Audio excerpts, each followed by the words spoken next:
It's me, UFC Investor. Welcome back to another video. In this video, we're going to be talking about Vegas 99 or Hernandez versus Pereira. It's going to be really good fights, honestly. I'm excited for Fluffy versus Pereira, and I'm also excited for the Matrix versus Rob Font. Also, there's two OnlyFans models that are fighting this card, so nothing new. Let's get into the first fight. All right, guys. So for the first fight of the night, we have Austen Lane versus Robelis Despaigne. Right now, the odds have them at Robelis is a minus 340 versus Lane, who is a plus 270.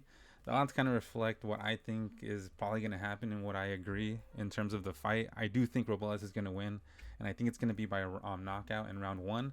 I think the odds also reflect this because Lane, I think he's lost his only two fights in the UFC, and he's been like finished in every single fight. So most likely Robelis can catch him and finish Lane. I could see Lane winning, but I think it'd only be if Lane can take Robelis down.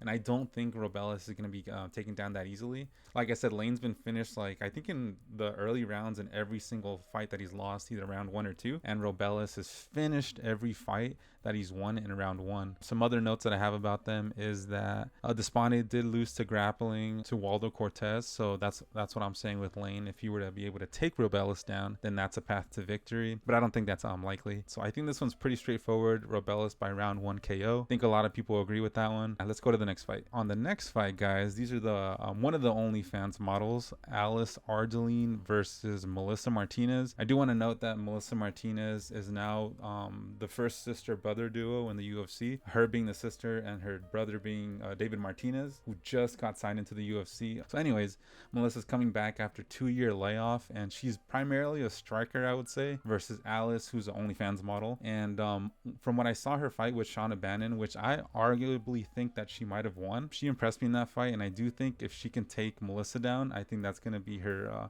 easy way to victory, if not most likely way that she'll win. I don't think she's going to want to be striking with Melissa. So in this fight, I think that Melissa's going to want to keep it on the ground. Alice is going to want to take it to the ground, and I think Alice is going to be able to take it to the ground. Obviously, if it sticks to the feet, I do think Melissa has the advantage, but I think, just like in most fights, I think it's going to go to the ground, and I think Ardelean is probably going to have the advantage there. And plus, like I said, Melissa's coming off a 2-year layoff, so I just don't know how that's going to help her. Yeah, her brother just won, and that's probably a good motivation too, but I just don't think it's enough. And I think it's short notice fight for her. I think Alice is supposed to fight somebody else. I forgot her name, but I do think Alice had a full camp. I think she has the cardio to be able to keep the grappling going until the end of the fight. And yeah, I think that's going to be her path to victory. So I'm picking Alice by decision. Melissa Martinez is a minus 130 and Ardelean is a plus 110. So Ardelean is the underdog, but it's still kind of like a pick 'em 50-50. Regardless, I do think Alice can get the win by decision. Maybe a sub.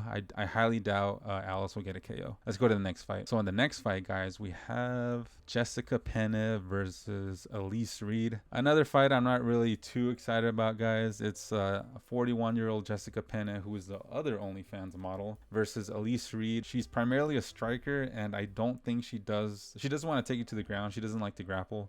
She's going to be wanting to strike versus Jessica Penne, and I think same story with this one. I think Penne is going to want to be able to take it to the ground and maybe get a submission versus Elise Reed, who's going to want to be able to keep it on the ground and strike. Right now, the odds have them at a Penne being at a plus 150 versus Reed being a minus 175. I wouldn't be too surprised if Penne won this, honestly, because kind of the same argument with Alice versus Martinez. If Penne can get it to the ground, that's her path to victory versus Elise, who I don't think has the best takedown defense, but I don't think Penne is the best has the best takedowns either, I would think. But still, she's a veteran, and it could help her in this battle versus Elise Reed, who I just don't think is that good. If I were to pick, switch a pick, this might be one of them, honestly. Like I said, this is a very like low confidence pick. She beat Melissa Martinez 2 years ago in Melissa's debut, so that's pretty good, I would say. If you look at her wins and losses, she wins, loses, and then she just came off a loss, so maybe she'll win this one. Reed's last 2 losses were by submission, so if Penne can get it to the ground, maybe that'd be another method of victory for her. And I also do want to note, guys, I didn't notice until my friend brought it up,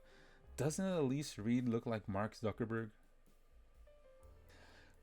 I can't get it out of my head now that I see it. But anyways, So I'm still picking Elise on this one. Definitely not going to be betting her much or putting her in any parlays. Like I said, it's a low confidence pick for sure. If she wins, then cool. And the last time, I do want to mention also, the last time I picked a 4-year-old to win was Holly Holm versus Kayla Harrison. So definitely regretted that one. I don't know why I picked her on that one. I do think this one's going to go the distance. But let's go to the next fight. In the next fight, guys, we have Joselyn Edwards versus Tamires Vidal. I'm not too excited about this one either, other than the fact that I just had I guess it's kind of a feeling, if not a confidence, that I do think Joselyn Edwards is going to win this one. She just came off a loss versus Aylin Perez, so I do think she has kind of like some fire or some like a chip on her shoulder, wanting to prove everyone wrong, if not prove herself right, or just get a win at least. Joselyn Edwards is 13-6 versus Tamires Vidal, who's 7-3. The odds right now have them at Edwards being a -250 versus Vidal being +210. So Edwards is a big favorite on this one, and not to say I think Edwards is good, but I just don't think Edwards is as bad as Vidal. I think I've seen Vidal fight a couple times and I was never impressed. I do think she has like maybe a KO capabilities maybe, but I don't think Vidal's going to be able to KO Edwards. I think Edwards' plan for this one too, like some of the other fights too, is for Edwards to take it to the ground, control it, and point it out, if not get a submission or a finish on the ground. Vidal, I just think she's going to be wanting to strike, get a KO, or just get a good hit so she can end Edwards. So this one, pretty moderately confident Edwards is going to win on this one. If I were to bet Vidal to win, I would say maybe like a round 1 or 2 KO or a TKO. I don't think I'd be wanting to bet her anything else or any other method, maybe a decision. But Edwards, I do think she would win by decision, maybe a finish, but I'm pretty confident Edwards is gonna win by decision. But let's go to the next fight. So the next fight, guys, we have Brad Katona versus Gene Matsumoto. Right now the odds have them at Brad Katona is a +180 versus Gene Matsumoto, who's a -220. This one, guys, I feel like it's just really straightforward in terms of the pick. I think Gene Matsumoto is like a 90% pick. So obviously people are picking him because he's 15-0. He's never been defeated. Gene Matsumoto is very well rounded, and versus Katona usually wins by a decision and he loses by decision. He's never been finished much, so I think this one's probably gonna go the distance. I'm gonna be leaning Gene Matsumoto on this one, but I just have a weird feeling that I think I'm underestimating Katona because he doesn't have a bad UFC record. I feel like out of all the underdogs, I feel like he has a great chance to win. I feel like it's the next step for Gene Matsumoto in terms of his UFC career,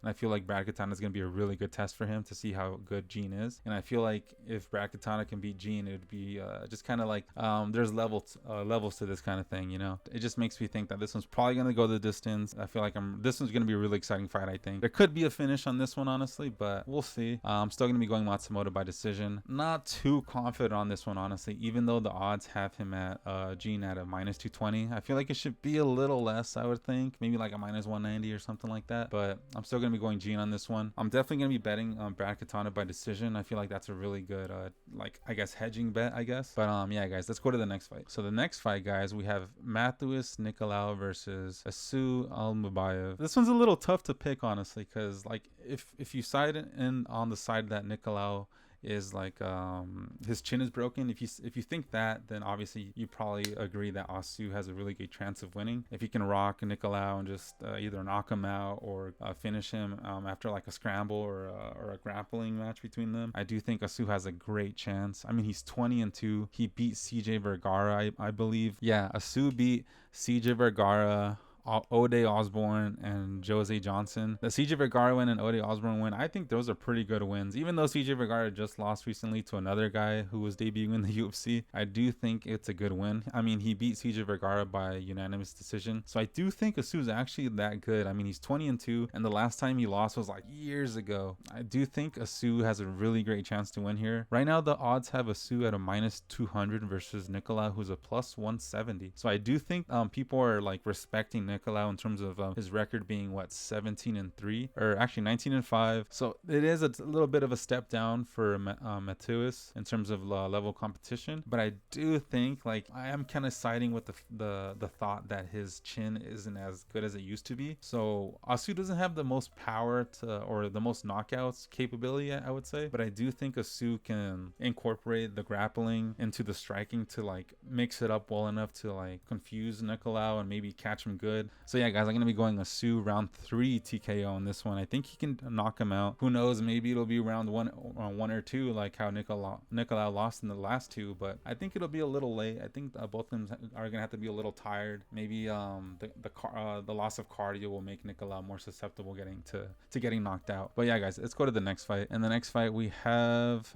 Darren Elkins versus Daniel Pineda. Another battle of some older guys. I think both of these guys are around like 40 years old. I'm going Elkins by decision, guys. I feel like this one's really hard to call too, honestly. Even the odds reflect that at Darren Elkins at a -112 and Pineda's a -108. So it's really 50-50, guys. I feel like it's just kind of like, what do you think is going to happen in terms of a fight? And I feel like I guess the only thing that's clear cut is that Pineda, most likely, if he wins, it's going to be by a finish. If Elkin wins, it's probably going to be by decision. So it just kind of helps you decide in terms of how a fight usually goes. And in my head, I do think that Elkins, as long as he survives, he can get the win. And if Pineda, if he just gets a finish, obviously he'll win. I just think Elkins is going to have the UFC experience and the fight IQ to be able to last in there. I mean, he has a tattoo that says the damage on his chest. So I do think Elkins should be able to survive on this one. Even though he has been finished, I do think he can outlast Daniel and just take whatever storm Pineda brings to the fight. Another one where I'm just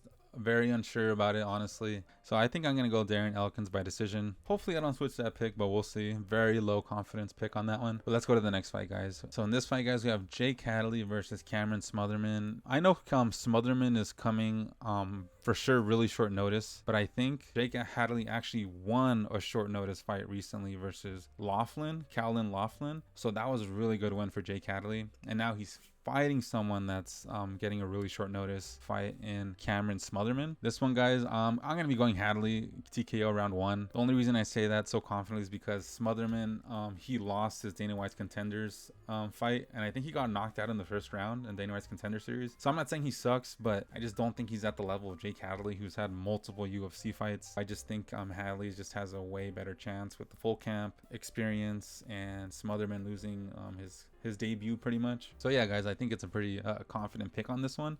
I'd be surprised if Hadley lost. I think everyone would be if Smotherman were to beat Hadley, a guy that lost his Dana White's Contender Series fight and then beats a UFC fighter. It's kind of like, what the heck? I think the odds kind of reflect that. I'm pretty sure he's a big favorite. Let me double check. Oh wow, they actually don't have the odds right now for that fight on Bovada. On the UFC site, I can't trust the site too much. Sometimes it's a little off. Hadley's a -155 and Smotherman is a +130. I don't think that's right. I'm pretty sure it should be a more for Hadley. He's probably like a -200 something, I think. If Smotherman wins, I think he can maybe get a KO or a finish of some sense. I don't see him getting a decision win, and I do think I see Hadley getting a finish on this one. But let's go to the next fight. So the next fight, guys, we have Sumudaerji. I'm gonna call him Sumu versus Charles Johnson. This fight, guys, I think it's pretty straightforward. I do think Johnson is the better fighter. He's 16-6 versus Sumu, who is also 16-6, but Johnson just came off of win versus Joshua Van, who also won at UFC Sphere. So Joshua Van is a good fighter, and if Charles Johnson can finish Joshua Van in the third round after being, I would say he was starting to maybe win, if not even it out versus Joshua Van. I do think Charles Johnson can get another finish, if not get a decision win versus Sumu. I don't think he's like the best fighter, out of all the people, but I do think he's good. And Sumu, I think if you look at his record, his last 4 losses come by submission, and I think most of his losses I think all of them come by submission. Charles Johnson hasn't got a submission since like 2021, I believe. So I don't think it's going to be as easy for him to get a submission on Sumu, but I do think he can do it. I just do wonder if he's going to go with that plan and trying to submit Sumu, like how Sumu's lost in his last 4 fights, or if he's going to try to strike with Sumu. Which I'm kind of worried about because Sumu does have a lot of KO wins. So on this one, guys, I'm going to be going Charles Johnson by submission round 3. And if I were to pick Sumu, obviously I think he'd get a KO of some sense in one of the rounds. I don't see him getting a decision. I doubt it, but I think Sumu most likely gets a KO if he were to win. I'm probably going to bet that, honestly, in probably rounds 1, 2, or 3 or something like that. but I'm for sure picking Johnson on this one. Moderately confident on this pick, honestly. I'm just not too sure of whether or not Johnson will get a submission or not. But let's go to the next fight. The next fight, guys, we have a fight that I'm really excited about, guys. We have Phillips, or the Matrix, as they call him, number 12 in the UFC in bantamweight, American, versus Font, who's from Puerto Rico. He's number 10 in the UFC. So this is a battle of a veteran versus Phillips, who's the new generation of fighters. And honestly, guys, I'm really excited because I do think Font has a good chance to win, but I'm going to be siding with Phillips on this one, guys. I do think Phillips can win by decision on this one. Font, I think his last 4 losses come by a decision. He was subbed by Pedro Munoz before, so I don't think he's going to get subbed again anytime soon. Most likely he loses by decision in a war, pretty much, in a really crazy battle. But I do think Phillips can get a decision win on this one. Phillips has only lost by decision and gets a lot of decision wins as well. His last 2 fights come by decision win. So I do think this one probably goes the distance. As good as these fighters are and as capable of a finish as they are, I do think these guys are going to be able to last it out and go to decision on this one. I'm still going to be leaning Phillips on this one by decision, but I do think Font can win. I think it's just going to be a battle of like I guess momentum or luck or just chance or just skill or just it's going to be really like technical. I think it's going to be a really technical match. So I do think it's going to be a striking match. Like I said, I'm going to be picking Phillips by decision on this one, but I do have a feeling Font could win. Definitely gonna bet it, but we'll see what happens. Let's see if I have any notes on this one that I wrote to myself. Yeah, like I said, Font's lost a lot recently. I think in his last 5 fights he's only won 1. I think he beat Adrian Yanez? Shoot, I forgot his name. Is it Adrian Yanez? I forgot the guy's name. But yeah, Font's never been KO'd. He's only been subbed once, and he's mostly lost to this by decision. And Phillips, like I said, they call him the Matrix. He's Phillips has only lost 2 decisions before, and I would say Font is probably going to be the best guy that Phillips has fought so far. So just another test of new generation versus a veteran, or experience versus a new person. So I do wonder how this fight's going to go. I'm still for sure going to be leaning Phillips on this one. Not too confident though, honestly, guys. I kind of wanted to be confident, but I just have a feeling Fonts could win, you know? But yeah, let's go to the last fight. Anthony Hernandez versus Michel Pereira, the main card, the last fight of the night at middleweight. We have number 14 Michel versus number 13 Fluffy. This one, honestly, guys, I'm really excited for. When I first heard about it, I was like, you know what? I'm going Fluffy no matter what, because I picked against Fluffy when he fought Kopylov. I picked Kopylov to win, and then Fluffy just proved me wrong. I think I might have actually went to go see that fight in person. I think it was UFC 296. It was when Volkanovski fought Topuria, and Volk lost. I'm pretty sure it was that same night. I was picking Kopylov that day, and Fluffy ended up winning. And I think Fluffy played his walkout song was I forgot the name of the song, but it's the song that plays in Step Brothers. It's a really good song. Yeah, guys, I'm gonna go Fluffy on this one by submission. I do think he can weather the storm of Michel Pereira. Even though Michel Pereira has a long win streak and a bunch of finishes, I do think Fluffy can survive and get a submission. It is a 5-round fight, so like I said, as long as he can weather the storm, I think he can play the battle of the cardio, maybe outpoint Pereira, if not try to get a finish somehow, probably on the ground most likely. I don't think Fluffy's going to be wanting to strike with Pereira. Some notes that I have about them is that, like I said, Pereira has been on a long win streak. He's a very good fighter with a lot of finishes. If you guys don't follow his Instagram, it's Michel's really cool. He's been saving like dogs in, I'm pretty sure, Brazil or somewhere. He went to like an area that had like a storm or like a natural disaster, and he was going around like helping people, saving dogs. So he was doing it for like a while. It seems like he posted about it a lot, and yeah, that's really cool of him. One of his losses come from disqualification, a legal strike. So one of his losses is actually a win, because he was winning that fight. I'm pretty sure I was actually watching that fight, and I remember the DQ. So one of his losses is actually a win, so that's like, it adds to his win streak. And he's only been subbed in round 3. It just adds on to the doubt of Fluffy maybe getting a submission, because Pereira's only been subbed once. But maybe Fluffy could do it again in round 3, but I'm going to be siding with Fluffy maybe getting a submission. I highly doubt this goes to decision, and I think either guy's going to get a finish on this one. Some cons I can mention for Fluffy is that he did lose to Kevin Holland by TKO in round, let's see, I think it was in round 1. Yeah, he lost a TKO to Kevin Holland in round 1, and he got subbed in his UFC debut. So Fluffy is capable of getting finished, so that's kind of scary versus Pereira, who has multiple finishes. Right now the odds have Fluffy at a minus 133 and Pereira's a plus 112. So it really is a pick 'em on this one too, honestly, guys. Honestly, I feel like it should be a Pereira like favorite versus Fluffy being the underdog. I think, I don't know, maybe I'm just doubting on Fluffy a little bit, but definitely gonna be betting Pereira for sure though, because if you can get a finish in one of those rounds, I think it's very possible. But I am gonna be picking Fluffy to win this by submission, and if Pereira were to win, I would probably bet him by like round 1, 2, or 3 KO. But yeah, guys, that's the last fight of the night, guys. My least confident pick, if I were to go through, least confident pick is probably Elise Reed. I just got a weird feeling she can lose. My second low confidence pick is probably Elkins. Those two are probably my lowest confident picks. My 2 most confident picks are Hadley, and I know it's a little weird to say, but I think Alice. I just have a feeling she's gonna win. I don't know why. Maybe I'm a fan of her, but I do think Alice can win. I mean, outside of like the obvious big favorites like Robelis, I definitely do think he's gonna win. But my confident picks in terms of like the pick'em fights, I think Alice has a great chance to win, and so does Hadley.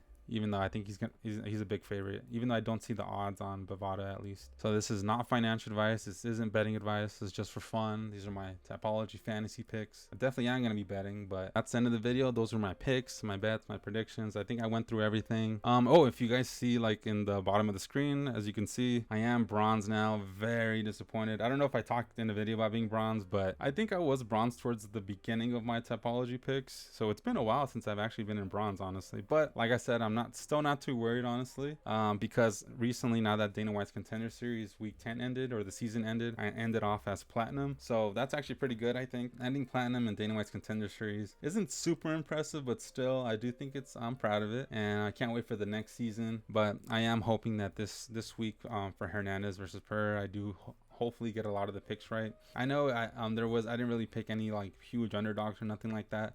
I just don't see a lot of the underdogs having a great chance to win, I think. So let me know what you guys think in the comments, and I really appreciate you guys watching. I have 43 subscribers now. Every video I make, there's at least 1 or 2 people that subscribe, so that's awesome. Honestly, it makes it really worth it, and I do want to get bigger. So the goal is to, I think I haven't mentioned it in a while, but for sure the goal is to get 100 subscribers by the end of the year, and I do think it's possible. So yeah, subscribe to help me to get to that goal, and comment below. It'll definitely help the algorithm. And yeah, guys, like the video, and I'll see you guys in the next video.